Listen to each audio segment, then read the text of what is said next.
Ang pag-ibig ay parang tubig na dahan-dahang umaagos. Minsan payapa, minsan naman ay mapanira kapag lumampas sa hangganan.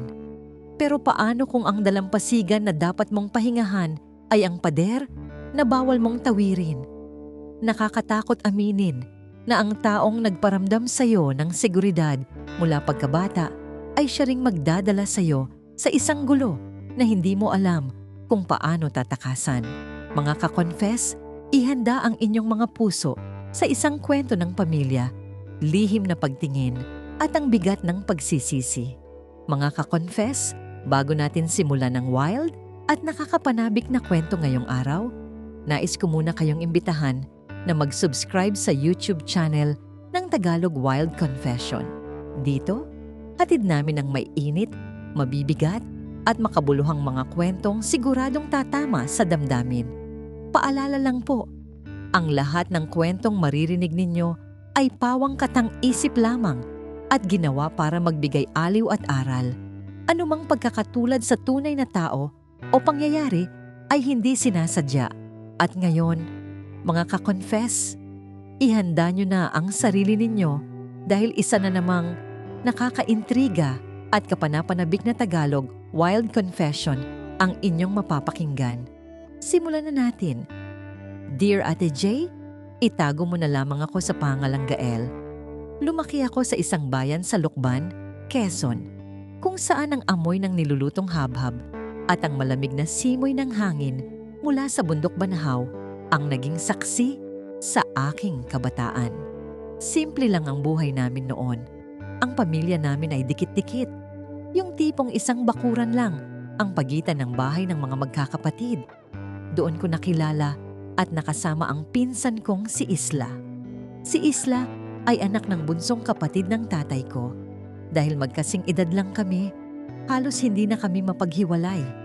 Sa tuwing sasapit ang hapon, sabay kaming nagtatampisaw sa ulan o kaya naman ay nagtatago sa ilalim ng mga punong rambutan ni na Lolo Hilario. Para sa akin, si Isla ay kapatid, kalaro at sandigan. Naaalala ko pa noong elementarya kami, madalas siyang tuksuhin ng mga kaklase namin dahil sa kanyang malaking salamin. Si Gino, na isa sa mga makulit naming kalaro noon, ay madalas siyang paiyakin. Bilang protektadong pinsan, lagi akong sumasabad. Gino, tigilan mo si Isla kung ayaw mong isumbong kita kay Tito Ismael. Sigaw ko noon habang nakaharang sa harap niya. Ngingiti lang si Isla sa likod ko. Hihilahin ang laylayan ng baro ko at sasabihing, hayaan mo na sila, Gael. Basta nandyan ka, okay na ako. Lumipas ang mga taon at nagbinata at nagdalaga kami. Ang dating payat at nakasalaming si Isla ay tila namukadkad na parang bulaklak sa Mayo. Nag-aral kami sa kolehiyo sa Maynila, pero dahil magkapit-bahay pa rin ang mga magulang namin, pinagstay kami sa iisang apartment sa Sampaloc para raw makatipid at may mag-alaga sa isa't isa. Doon nagsimulang magbago ang lahat. Isang gabi, habang nag-aaral kami para sa aming finals, napansin ko ang lalim ng iniisip ni Isla. Ang kuryente sa loob ng maliit naming unit ay tila may kakaibang tensyon. Kasama namin noon ang common friend naming si Heather na abala sa pag-aayos ng kanyang mga plates. Gael, tingnan mo nga tong gawa ko, parang tabingi yata ang shading. Tawag ni Heather sa akin. Lumapit ako kay Heather, pero ramdam ko ang paningin ni Isla na nakatitig sa amin. Noong mga panahon na yon, akala ko ay normal na selos.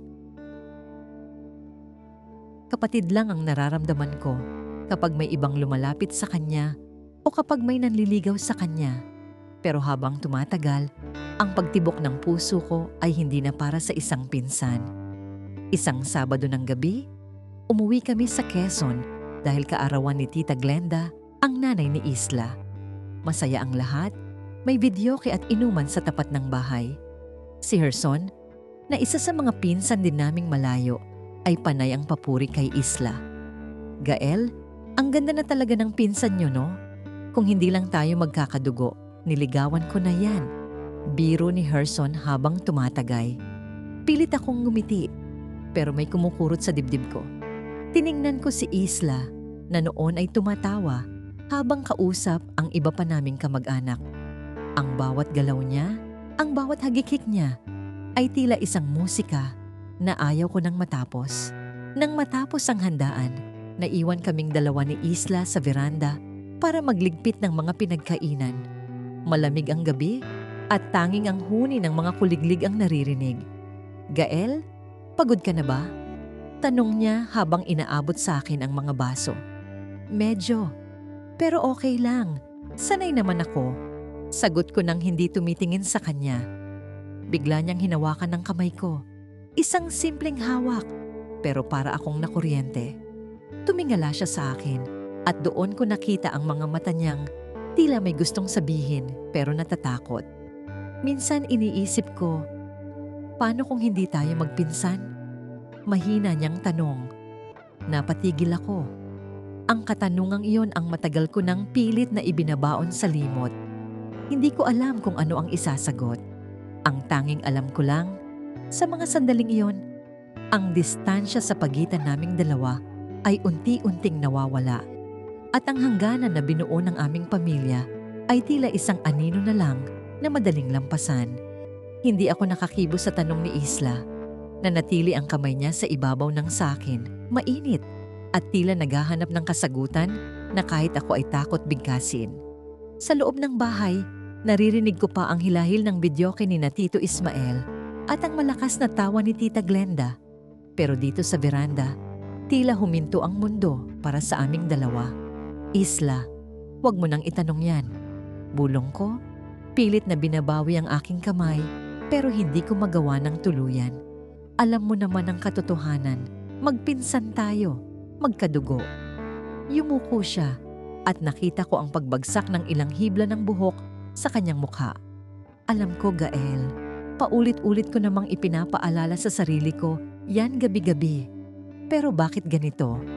Bakit tuwing magkasama tayo sa Maynila, tuwing ikaw ang nagluluto para sa akin, tuwing ikaw ang nag-aalaga sa akin kapag may sakit ako, nakakalimutan ko kung sino tayo sa mata ng ibang tao? Humarap siya sa akin. At sa liwanag ng bumbilya sa veranda, nakita ko ang kinang ng luha sa kanyang mga mata. Masakit makita siyang ganoon. Gusto ko siyang yakapin. Gusto kong sabihin na ganoon din ang nararamdaman ko. Na gabi-gabi ay kinakausap ko rin ang sarili ko sa harap ng salamin. Pinapaalalahanan na bawal ito, na mali ito. "Gael, natatakot ako," dugtong pa niya.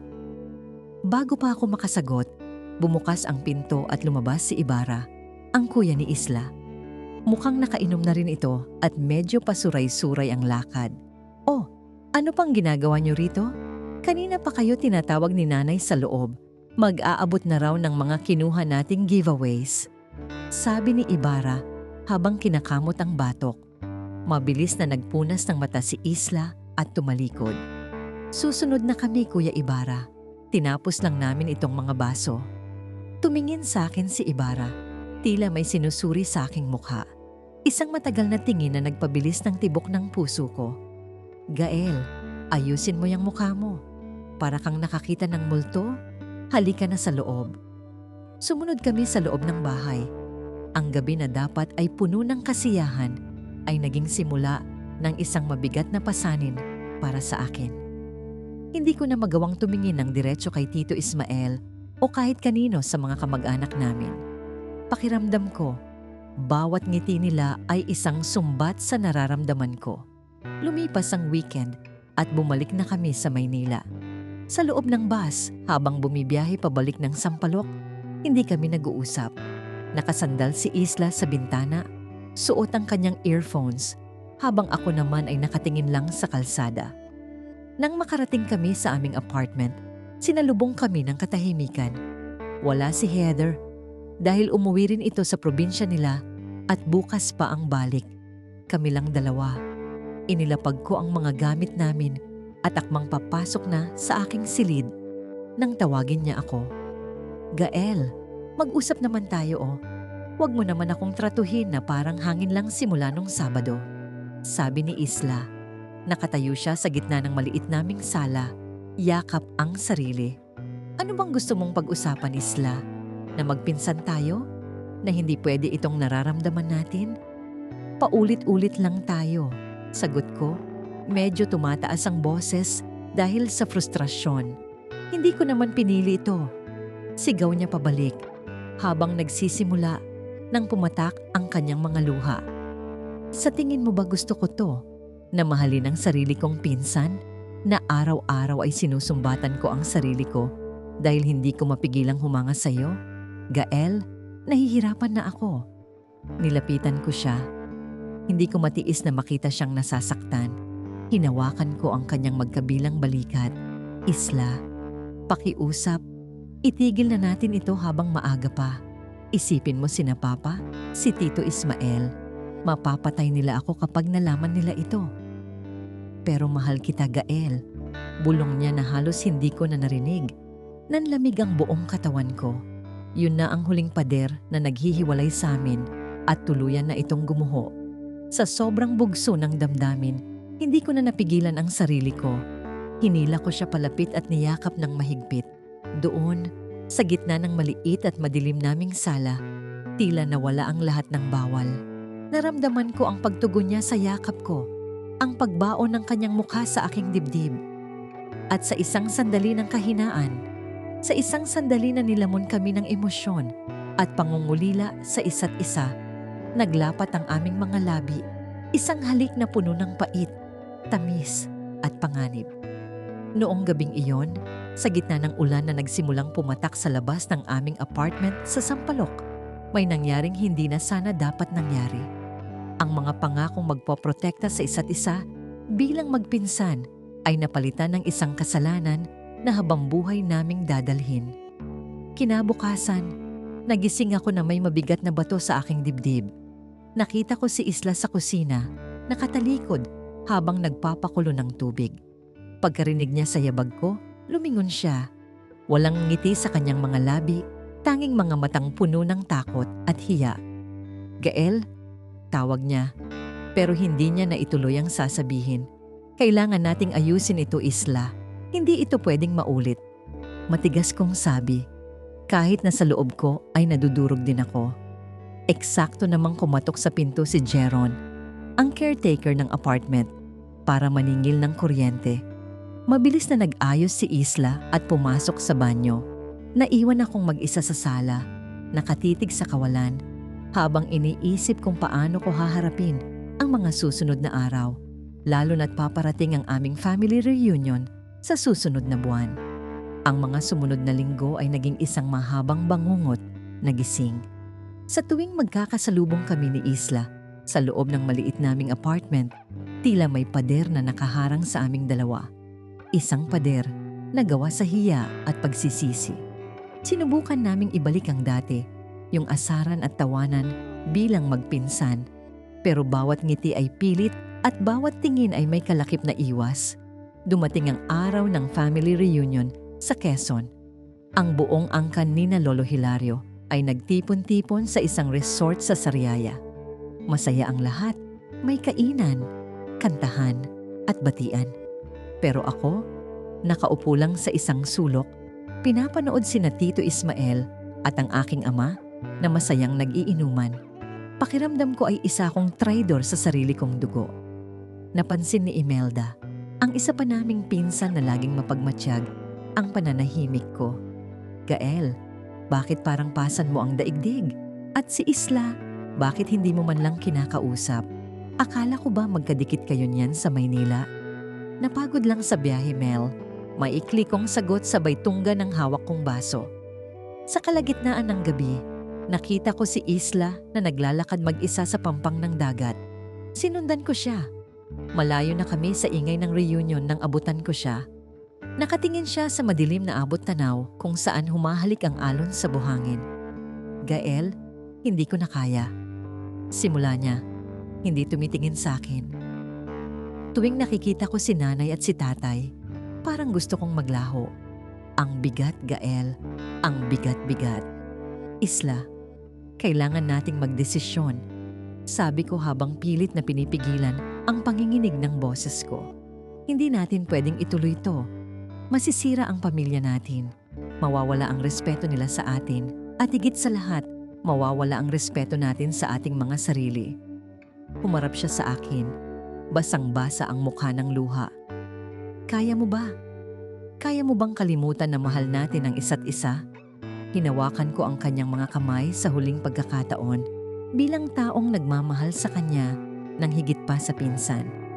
Kailangan nating kayanin para sa kanila, para sa atin. Nagkasundo kaming humiling sa aming mga magulang na lumipat ng titirhan. Sinabi ko na gusto ko nang mag-dorm malapit sa universidad ko, habang si Isla naman ay nagpasyang tumira muna sa bahay ni Hana, ang tita namin sa kabilang distrito. Masakit, pero iyon lang ang tanging paraan para maputol ang tukso at ang pagkakataong maulit ang pagkakamali. Hanggang ngayon, dala-dala ko pa rin ang lihim na yon. Tuwing may family gathering, nananatili kaming magkalayo. Isang simpleng tango at tipid ng ngiti na lang ang namamagitan sa amin. Alam kong hindi na maibabalik ang inosenteng samahan na mayroon kami noong bata pa kami sa lukban. Ang pag-ibig na dapat sana ay nagbibigay ng buhay ay naging isang alaala na kailangang ibaon sa limot upang mapanatili ang dangal ng aming pamilya. Mga ka-confess, yan ang kwento ni Gael. Isang paalala na sa kabila ng lakas ng tibok ng puso, may mga hangganan na hindi dapat tinatawid dahil ang panandaliang ligaya ay maaring mag-iwan ng habambuhay na pilat. Mga ka-confess, at diyan na nagtatapos ang ating kwento para sa araw na ito. Maraming salamat sa inyong walang sawang pakikinig at pagsama sa amin sa bawat emosyong hatid ng ating mga tagapakinig. Ang buhay ay puno ng pagsubok at mga desisyong mahirap panindigan. Pero naway ang kwentong ito ay nag-iwan ng aral sa inyong mga puso. Huwag ninyong kalimutang mag-subscribe dito sa aming YouTube channel, Ang Tagalog Wild Confession, para lagi kayong updated sa mga bago at maiinit nating uploads. I-follow nyo na rin ang aming Facebook page na Tagalog Wild Confession para sa iba pang mga kwento at updates. Maraming salamat sa inyong suporta, mga ka-confess. Hanggang sa susunod nating kwentong Tagalog Wild Confession, ingat po kayong lahat.